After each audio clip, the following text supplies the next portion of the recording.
There's nothing more embarrassing than your ATV taking a leak all over the ground. Talking about it leaking from the overflow on the carburetor, so I'm gonna try to fix that.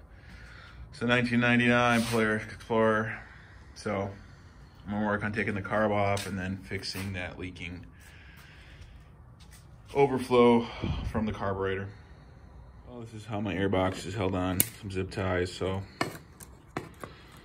just pop these off. I'm gonna undo these bolts right here. I think just comes off anyways. I think that's what holds the airbox on, and then we can get to the carburetor, which is down there. So I don't know if you can see down there, there's a screw that holds that boot on from the air filter. It's just a flat head. I'm gonna unscrew that, and then I should be able to pull this airbox off.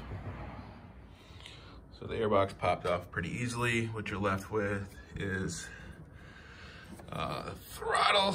So unscrew this.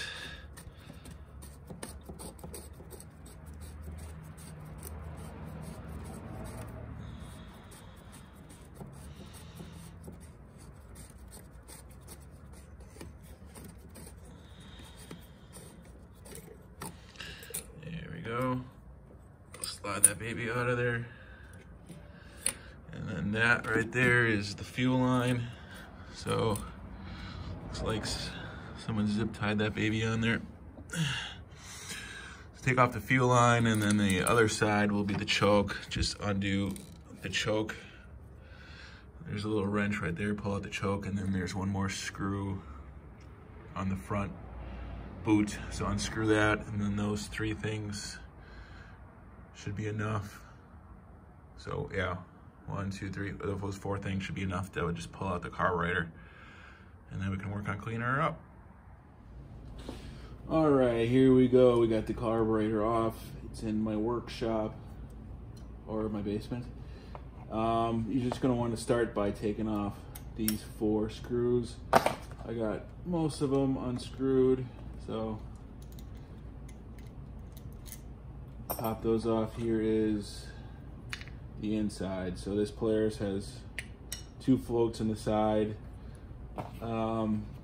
This tab right here is what regulates how much fuel gets into this, and it actually stops the fuel from coming out. So this little tab right there, you're going to want to adjust that, let's see, down. So just bend that down a little bit. So this one's metal, so you can bend it. Some are plastic where you can't, but this one you can definitely just adjust it a little bit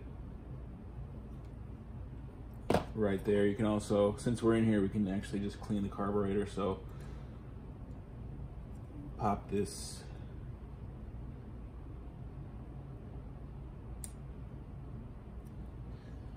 let me try this.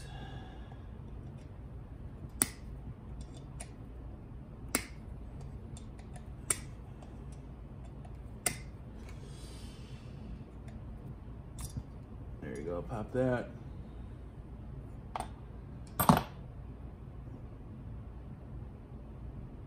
And this guy right here is actually what stops the fuel and lets it in and out. So, and then this tab helps you regulate it. So just bend that tab a little bit, not too much, to set your float height. And since we're in here, we can probably just clean the carburetor. Here's the main jet.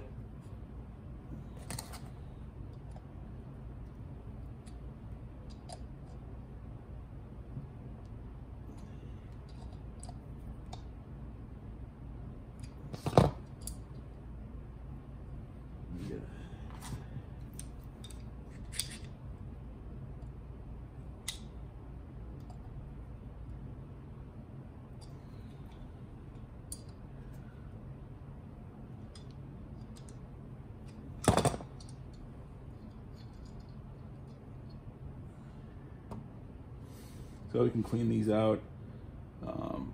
Put a little carb clean down there, blow it out with some compressed air.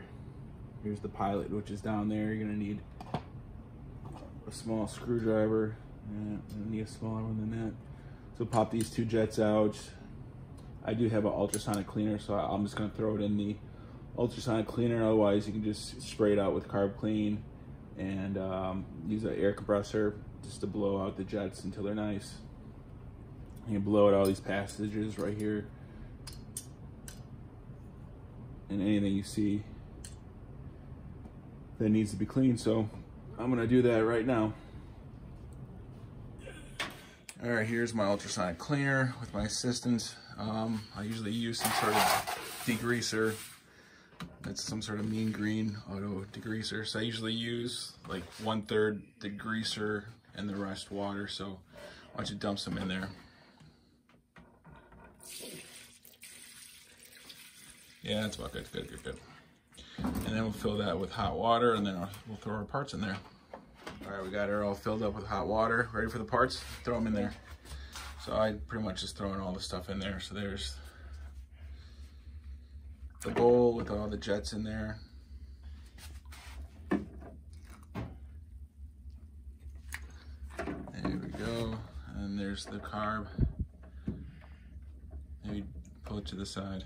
So try to get it all in there. Yeah, it's just when we got off from Harbor Freight, I think it was like 60 bucks. It's a little small, but it's does the job. I'll turn it on and then I'll flip it over and get the other side of that. So this is TC's heat, so we'll heat it up and then you can set it for as long as you want. These are seconds, so I'll just do 480 seconds, and then you're gonna push the on button. Sure. That's a fit.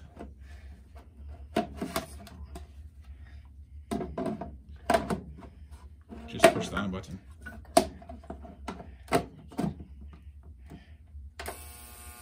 There we go. We'll let them cook and see what they look like. Alrighty, let's see what it looks like. So yeah, still a little stained, but definitely looks a lot cleaner. So I'll get and rinse all this stuff off and then work on putting it all back together. Like I said, I like to use an air compressor to blow out all the jets, all the holes.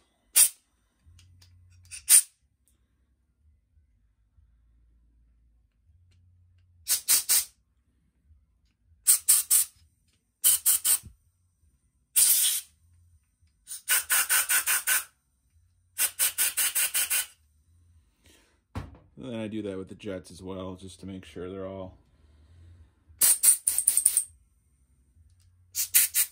clean and you can see right through them all. So you can see through there, but it's pretty clean. Yep. So I do that, plus it dries everything out pretty well. So I'll start putting everything back together now.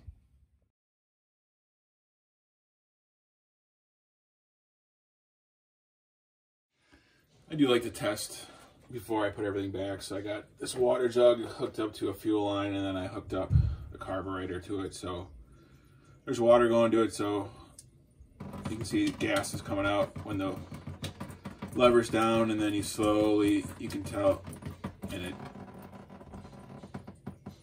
shuts off way up there. So maybe I'll adjust it so it shuts off like there.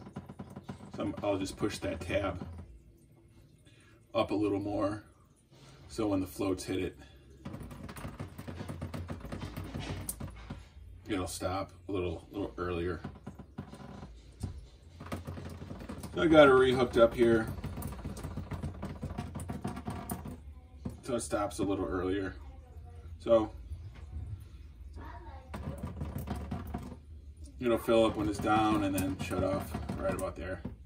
So I'll probably actually put the bowl back on and then just bench test it and make sure it doesn't leak when everything's together. Then probably take it apart and then dry it out and then put it all back together one more time, because I don't really like having to put stuff back on the machine and take it off and take it off if it doesn't work. So hopefully this will alleviate that.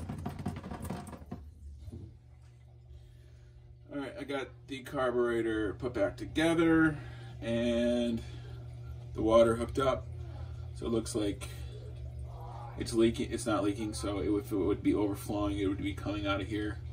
So I've had it like this for a while now, so I'm pretty confident that it will not leak when I hook it all back together on the four-wheeler. So I'll go ahead and take this apart, clean it all, or I'll dry it out so all the water's gone, and then we can put it back on the four-wheeler.